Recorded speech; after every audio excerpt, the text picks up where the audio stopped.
checks. Live now to Khan Yunis in central Gaza, and joining us is Sam Rose, the Director of UNRWA Affairs in Gaza. Sam, thank you for speaking with us. We appreciate your time. Thanks for having me on. So the ceasefire is not even a week old. Israel and Hamas yet to agree on phase 2. So there's still a lot which can go wrong, but is there now at least a sense in Gaza that perhaps the time is right to begin to rebuild? People have been waiting for this moment for so long. I mean, we've seen dramatic scenes over the past week, hostages being released and reunited with their families, prisoners released. And then in the past 2 or 3 days, we estimate over 400,000 people flooding back to their homes or the remains of their homes in the north. So the contrast between what we were facing and what we faced for 16 months, almost 16 months, is absolutely dramatic. And yes, people are filled with hope. They're filled with trepidation and fear, kind of complex emotions as well. But there is real hope that we've entered this next phase, and long may it continue. Back in May, that was 8 months into the war, about the halfway point, the UN believed that rebuilding Gaza would cost about $50 billion and it will take 10 years. Even at that time, those estimates seemed incredibly optimistic. Is the reality here no one really knows just how much and how long it will cost and how it will take, and also they don't know who will pay for it? Exactly. I mean, there are so many factors here in terms of the financing, in terms of the need for a political process to support any investments coming in, the ability of the private sector to be rejuvenated so people can support themselves, and very simple things, or simple things in most places that we've faced in Gaza for many years, in terms of the entry of the supplies, the equipment, the plant that is going to be needed to remove the rubble, to make the ground safe, and to provide services for families as they remain displaced, many of them for many years.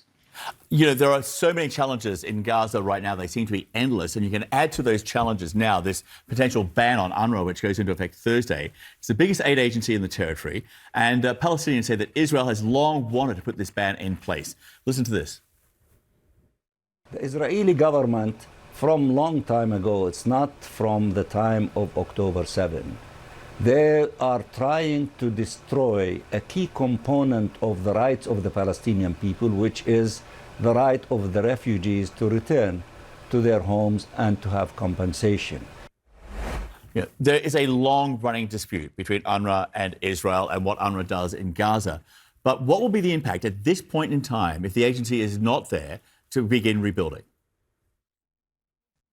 I mean, it will be dramatic, mark no words. I mean, UNRWA right now, we are the largest, by far the largest aid operation on the ground in Gaza. We brought in 2/3 of the food that's come in since the start of the ceasefire. We're providing, 15, 16,000 medical consultations per day. So there's an impact on immediate delivery and distribution of aid, but it also risks leaving a massive gap in terms of provision of basic services, healthcare, solid waste management, water production and distribution. The scale of what UNRWA does here is absolutely unparalleled. And if that is not able to continue, it will leave a massive gap. Before the war, we were providing insulin and diabetes services to over 100,000 people in Gaza. We have those supplies inside now to allow us to continue. But with this ban, it will just make it much more difficult to operate. And at a time the system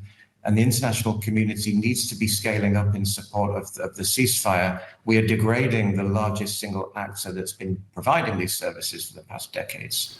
Well, Israel says it's taking this move because UNRWA has been infiltrated by Hamas militants and others from Islamic Jihad, also accusing the agency of having a poor record in improving the lives of Palestinians. Listen to this.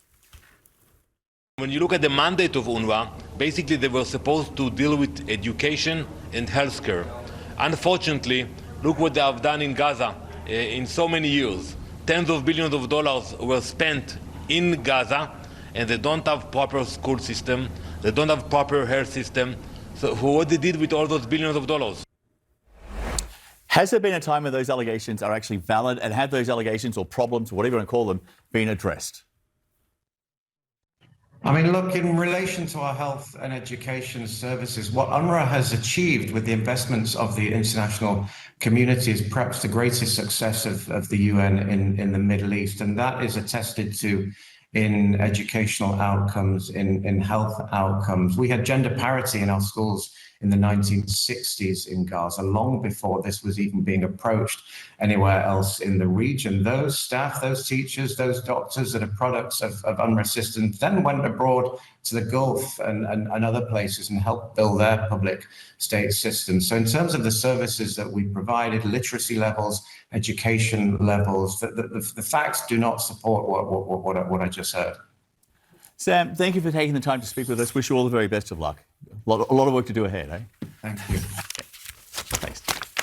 Sam Rose there.